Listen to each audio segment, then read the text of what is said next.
नमस्कार, मैं हूं आपके साथ प्रिया। आप देख रहे हैं TTN 24 न्यूज। आज की खबरों की शुरुआत कुछ बड़ी खबरों के साथ। प्रधानमंत्री नरेंद्र मोदी ने कहा कि शास्त्रीय भाषा का दर्जा मिलने से मराठी भाषियों के लिए दुनिया भर में शोध और शिक्षा की संभावनाओं को बढ़ावा मिलेगा। मुंबई में एक कार्यक्रम को बोलते हुए पीएम मोदी ने मराठी की गहरी सांस्कृतिक, ऐतिहासिक और साहित्यिक जड़ों पर जोर दिया और इसे भाषा के लिए स्वर्णिम क्षण बताया। उन्होंने मराठी भाषियों से यह सुनिश्चित करने की अपील की कि भाषा वैश्विक दर्शकों तक पहुंचे। प्रधानमंत्री ने कहा कि मराठी एक ऐतिहासिक भाषा है जिससे ज्ञान स्रोतों ने कई पीढ़ियों का मार्गदर्शन किया है। मराठी भाषा ने वर्षों में साहित्य, धर्म, सामाजिक सुधार, स्वतंत्रता आंदोलन आदि को प्रदर्शित किया है। साथियों, मराठी भाषा का इतिहास बहुत समृद्ध रहा है। इस भाषा से ज्ञान की जो धाराएं निकली, उन्होंने कई पीढ़ियों का मार्गदर्शन किया है और वो आज भी हमें रास्ता दिखाती है।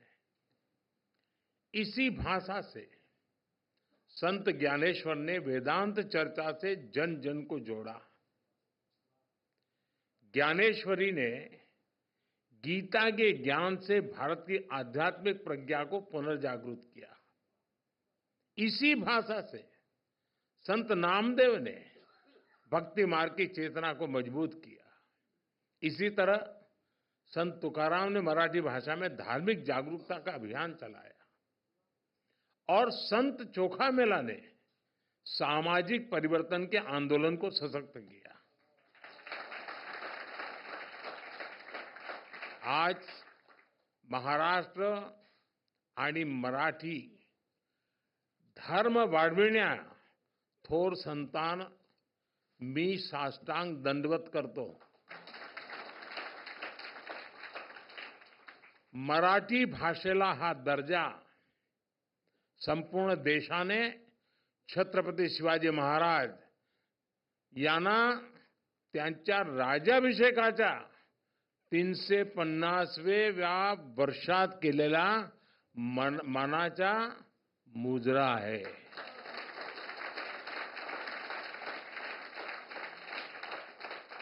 साथियों, भारत के स्वतंत्रता संग्राम का इतिहास मराठी भाषा के योगदान से समृद्ध होता है। महाराष्ट्र के कई क्रांतिकारी नेताओं और विचारकों ने लोगों को जागरूक और एकजुट करने के लिए मराठी भाषा को माध्यम बनाया। लोकमान्य तिलक ने मराठी समाचार पत्र केसरी के द्वारा विदेशी सत्ता की जड़ें हिला दी थी। मराठी में दिए गए अनेक भाषणों ने जन जन में स्वराज पाने की ललक जगा दी थी। मराठी भाषा ने न्याय और समानता की लड़ाई को आगे बढ़ाने में अहम योगदान दिया। गोपाल गणेश अगरकर ने अपने मराठी समाचार पत्र सुधारक द्वारा सामाजिक सुधारों के अभियान को घर घर तक पहुंचाया। स्वतंत्रता संग्राम को दिशा देने में गोपाल कृष्ण गोखले जी ने भी मराठी भाषा को माध्यम बनाया। साथियों, मराठी साहित्य भारत की वो अनमोल विरासत है जिसमें हमारी सभ्यता के विकास और सांस्कृतिक उत्कर्ष की गाथाएं सुरक्षित है। महाराष्ट्र में मराठी साहित्य के द्वारा ही स्वराज, स्वदेशी, स्वभाषा और स्व संस्कृति की चेतना का विस्तार हुआ।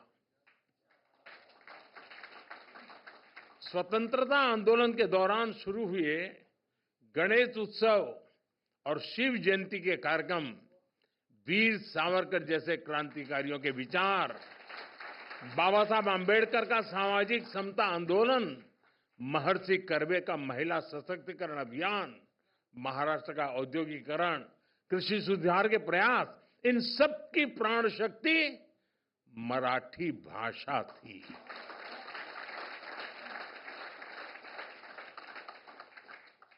हमारे देश की सांस्कृतिक विविधता मराठी भाषा से जुड़कर और समृद्ध हो जाती है। साथियों, भाषा सिर्फ बातचीत का माध्यम नहीं होती। भाषा का संस्कृति, इतिहास, परंपरा और साहित्य से गहरा जुड़ाव होता है। हम लोक गायन पोवाड़ा का उदाहरण ले सकते हैं।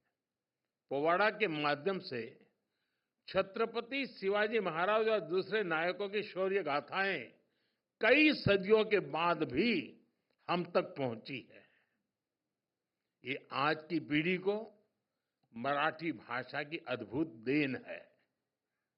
आज जब हम गणपति पूजा करते हैं तो हमारे मन में स्वाभाविक रूप से शब्द गूंजते हैं, गणपति बापा मोरया।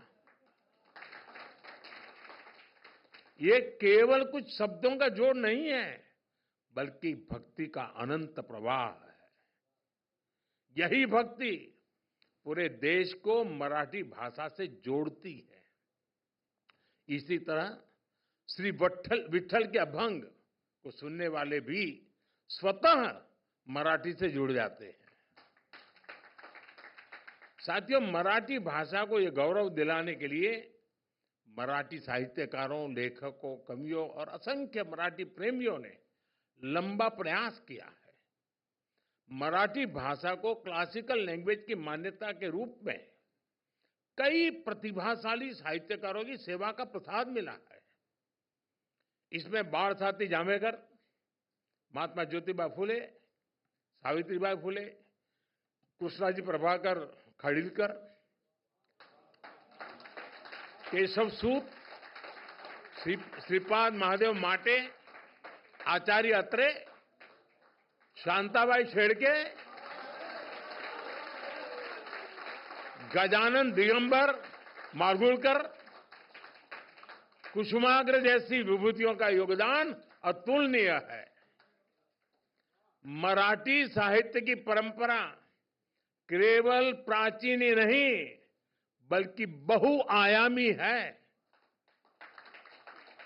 विनोबा भावे, श्रीपाद अमृत डांगे, दुर्गाबाई भागवत, बाबा आमटे, दलित साहित्यकार दया पवार, बाबा साहब पुरंदरे जैसी कई हस्तियों ने मराठी साहित्य में महत्वपूर्ण योगदान दिया है। मैं आज मराठी की सेवा करने वाले पुरुषोत्तम लक्ष्मण देशपांडे, पुला देशपांडे कहूं तब लोग समझते हैं,